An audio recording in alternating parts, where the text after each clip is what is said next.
Vand og polarafin har en elektronegativitet på over 0,5. Elektronnegativiteten bliver bestemt af atomers tiltrækningskraft af andre elektroner.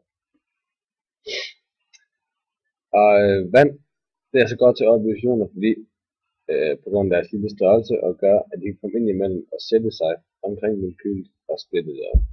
En sø er et stort rumfang af ferskvand, som kommer fra nedbør, grundvand, nedsyvning, fordampning, kilder og smeltevand, hvis der er gletsjer i nærheden. En sø er en vigtig del af økosystemet. En sø er stillestående, så den er fyldt med alger, som er skyld i dårlig ventilation. Men alger er stadig meget styret af sollys og kan både være næringsrig og næringsfattig. Hvis en sø ligger tæt på landbrugsområdet, så kan det ske, at noget fra gylden eller nogen af stofferne fra NPK-gødning trækker ud i søen, og det er ikke godt for nogen, for det kan ødelægge livet i søen. Myndigheden har indviet miljøplaner som f.eks. vandmiljøplan 1, 2 og 3. Med vandmiljøplan 1 blev der sat meget stramme krav for, hvad man ville nå. Man ville have udvaskning af kvælstof med 50% og fosfor ned med 80%. Og det skulle vi nå ved stramme regler af rensning af spildevand. I 1998 blev vandmiljøplan 2 indført. Den blev sat i gang for at skulle nå alt det, som den første ikke nåede. Og der kom strammere regler for gødning, efterafgrøder og for antallet af husdyr.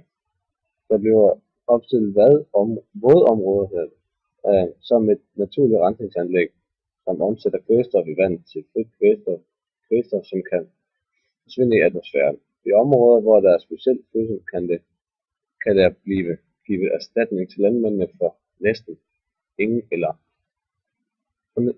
ingen brug af gødning. Og ved miljøplan 3, der vil man fjerne fosfor fra landbruget og lugtgener fra stalde, og der er stadig uenigheder om den maksimale brug af fosfor i landbruget. Ud fra hvilke dyr der er i vandet, kan man bestemme vandkvaliteten. For eksempel, jo større dyr der lever i vand, jo bedre er vandkvaliteten. For eksempel, hvis der er fisk, er det godt iltet vand, for de fisk helst gerne have noget godt iltet vand. For de skal bruge mere ild til at leve. Jo mindre dyr der lever i vandet, jo dårligere er vandkvaliteten også. Fisk kan f.eks. ikke leve i samme vand som de små organismer. Jo større næringsstof tilførsel, der er jo større dyr kan leve i vandet. Det vil sige, at der er større blanding af dyrene, altså der er mange store dyr som fisk, og så er der også en stor gruppe af mindre organismer, fordi fiskene gerne skal have noget at spise. Hvis de ikke får det, kan de ikke overleve. De kommer an på dybden af vandet. Planterne på bunden af søen kan måske ikke få sollys, og derfor kan der ikke dannes liv. Og derfor er der mere ilt i toppen af søen, fordi planter kan få sollys, og derved lave fotosyntese. Et springlag er simpelthen forskellen på ilten i vandet.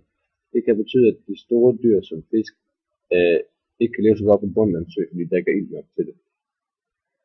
Vi lavede et forsøg i biologi, hvor vi havde dansk vand og almindelig postvand i 8 reagensglas, og så puttede vi vandpest i 4 reagensglas, og så dækkede vi 4 til med sølvpapir. Der hvor danskvandet med vandpesten stod med sollys, forsvandt brusen på danskvandet, fordi vandpesten tog CO2 fra danskvandet og kunne derfor lave fotosyntese.